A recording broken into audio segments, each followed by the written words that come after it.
Now, as you understand, recently there have been a lot of towns getting deleted and national populations dropping. Now, this is probably because many of them are 1% towns that probably never will be coming back. But there's something else that's necessary here.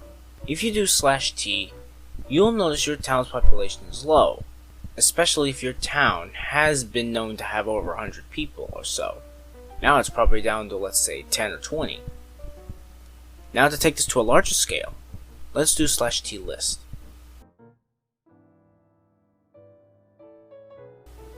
Do /N list for the nations to see that they are decaying at a slow rate. And you see these towns keep dying and dying per day. So what's happened?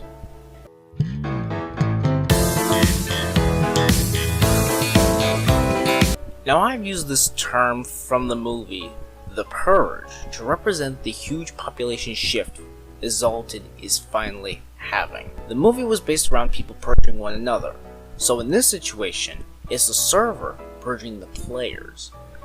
Now, this has ended up with causing minor outrage, hundreds of towns disappearing, thousands upon thousands of residents getting wiped out of the server, and even causing a few nations to disappear.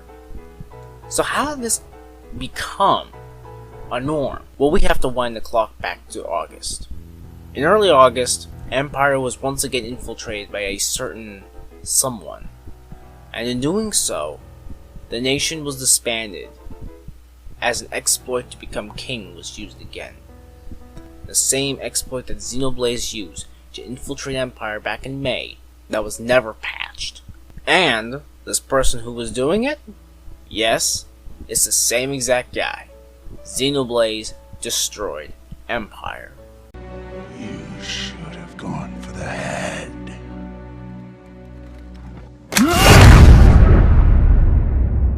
Now, at the time, it was a shocker. Xeno's VPN ult was banned, and the server staff decided, you know what, let's just roll everything back before this stupid shit ever happened.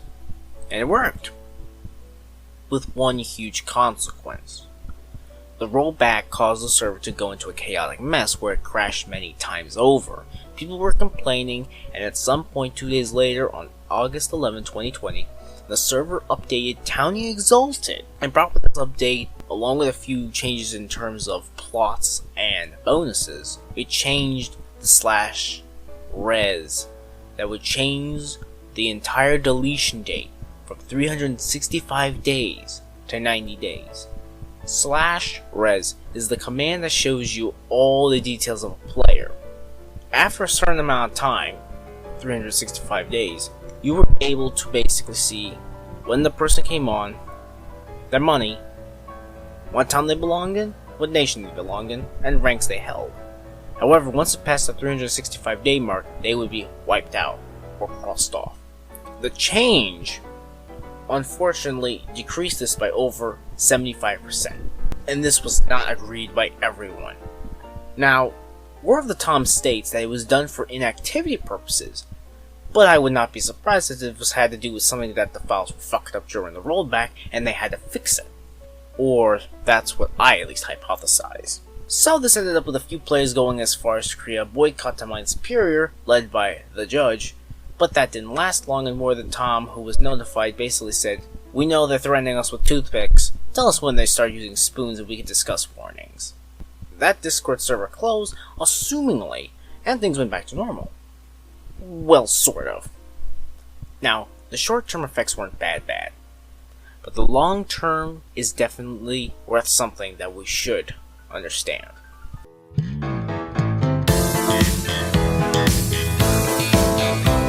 To begin with, let's start with the nations themselves. Nations of Exalted are mainly affected with a weakened population. Empire, for example, before the Purge, was around 8.8k residents. Just after the Purge, it was down to 2,500. And as currently of late September, it's sat at around 1.5k residents. Now, what can this decline do exactly? Well, for nations like Empire, Ancient, and Andromeda, it doesn't do much, seeing that they have population to float upon. However, nations like Republic, South of Sky, and even Abyss are in danger of losing these residents to the point where they will lose plot bonuses. Now, it may take several months or even a year, but it can happen. Now, in terms of nations getting deleted, disbanded, or rotting, micronations have it the worst. And for the context of this, a micronation can be described as a nation that has less than 5 towns and less than 100 people. So micronations such as North Scot, Wood, USO, Saudi Arabia, Avalost, and First Order have already lost their populations to the point of being raidable within short times or being terminated as of the deletion date. Other nations such as Dakhel, Falconworth Empire, the Collective, Blackasia, and Agnologia are under risk of deletion because of these lower dates and activity rates. Towns are only susceptible so long as they have an inactive population. Once a town starts to have a minimum inactivity of 1 month, the town has a moderate to high chance of getting deleted because these residents are not going to generate any new residents, so it's a turnoff. If an inactive town circulates through all those residents until the last resident is deleted, which is very rare, well, they win your town. And what makes this worse is that some towns like Nordia or Elacaster have had reasonable populations until the Purge passed over and they got reduced to either residencies less than 5 players worth. Now, this reduction of town population results in having as many as 20 to 40 towns per disbanding session deleted, depending on how many Favicon actually has listed to be deleted, and how many people have a unique town to declaim, not that everybody goes for the same town. For example, I had a list of 27 towns to declaim, and when I was giving them to Favicon, she only declaimed about between 20 and 24 of them. That alone shrunk the towns list by 2 lists, so if populations start to drop, obviously more towns will fall, and this subsequently can have an impact on the nation's population as well, since the more people that are taken from the nation, the faster the nation dies. Now, one problem that affects towns is the claiming system. If your residents get deleted, you lose claiming spots. Now, you can buy them due to the update, but that requires 10 million per chunk out of the 500, which means you'll be spending about $5 billion on claiming chunks, which luckily is a recyclable thing, so you don't have to worry. But if you have a single player town, the only way you can get more chunks without paying any extra money is joining a nation, which you have to hope stays somewhat active. Lastly, what about the players themselves? Well, players obviously come and go. Most stay for the day, or for 5 seconds, and few actually play longer and longer until they get banned or quit eventually. And I do want to emphasize on that, because older players from 2019 and before seem to be considerably unhappy with Exalted, especially with this update. Does that mean much? Yes, but actually no. As much as it kind of does suck to see people like GG Nade, like Darkrai, or Tiny leave, it doesn't really mean too much. I mean, it's understandable when these people point out the issues and stuff, but in the end they end up quitting at some point, and they don't really change much. Now I understand people are already like, you know what, fuck this server. It's a reasonable assumption, and I respect that. But due to other people coming from other sub-servers and possibly even other servers, there is a replacement value for these players who get banned, quit, or don't come back. And also, don't forget that the seasons as summertime and holidays are going on are going to have larger amounts of players, whereas during work and school time, there will be less players, as we are seeing now.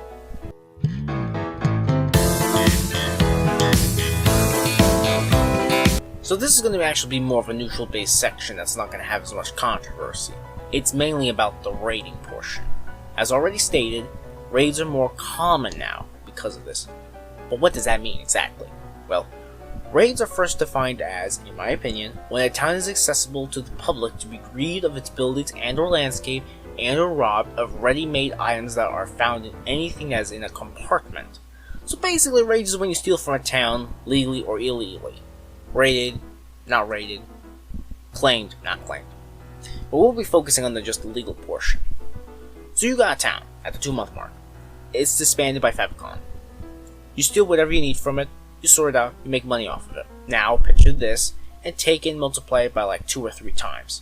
That's what we got right at the moment. Raids are becoming more common due to the dying populations, which further relate to 2 things. More materials and resources for active players, and more space for active towns and players to build upon, and to let more newer players in towns to be built upon. Now that's the positive effects. Now, this is one of the positive effects. And the fact that these players also build upon their cities also can create their own museums, such as Lolly W, Creeper Demon, Itani, and my stupid ass. Consolidation is basically the way you say it, summing all this up, because you're consolidating all the resources to only a few players rather than be scattered about in several thousand chunks. But what are the downsides of this raiding? Well, obviously history can become lost, especially when old towns from 2019 before go belly up. Nations can collapse, items can get lost, and relics will be stuck in the wilderness until someone comes along and picks it up, especially if it's in a flat world where you can't find or raid anything unless you claim it with a town or outpost. On top of this, towns can decay if players get banned or quit, so the town amount will continuously drop. For example, the town of North Korea. The mayor, Stewie 1, was banned for doxing and ban evasion. The town's population afterwards started to tank, until it was disbanded as of September 27, 2020. But to what degree does this go to? Can the town's list reach 0? What you just said is one of the most insanely idiotic things I have ever heard. Okay. It can't actually hit a 0. That's literally impossible. But how low can town list drop to? Well, think of it like this. In ecology, there is a term called the carrying capacity. It's the limit in which a population can grow depending on the limiting factors that the environment presents. So consider the inactivity of the largest factor with /res deletion limit as a factor conducting how long until you get booted. With that 365 days, it was a high capacity rate for many towns relying on it, but at 90 days, the rate is way lower. But how low? Well, let's view it like this. Before the Purge, the /T list had over 130 pages worth of towns, some even 140 worth. After the Purge, the list dropped to only 90 lists, and as of September, less than 80 lists, approximately 74-75 lists. So within the span of about 1.5 months, it dropped from a little over 90 to about 74. That is a huge drop when you think about it. That is literally over 100 towns being wiped out.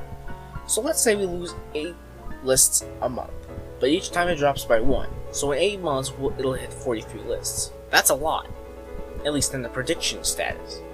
Now the minimum list count is probably between 20 and 40 lists, but we have no idea yet. This is just a prediction.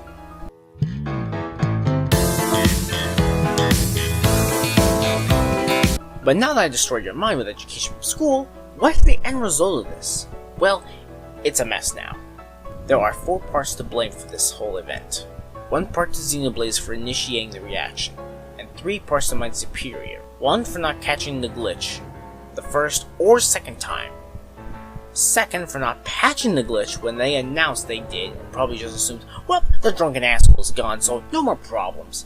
And the 3rd for rolling Empire back instead of just doing a laissez-faire and leaving the people that were a part of Empire to piece it back together like with Ancient, which, if they didn't, none of this would have happened and it would not be as bad as we see it today. Thank you for watching this video. Hopefully you enjoyed it because god damn it was a rant. Do subscribe and comment, and next time we'll show you the biography of... No, not him, the other one. Yes, that one. Papa V. Lennon has requested a biography, and seeing there was an open spot, we allowed it. So see you then.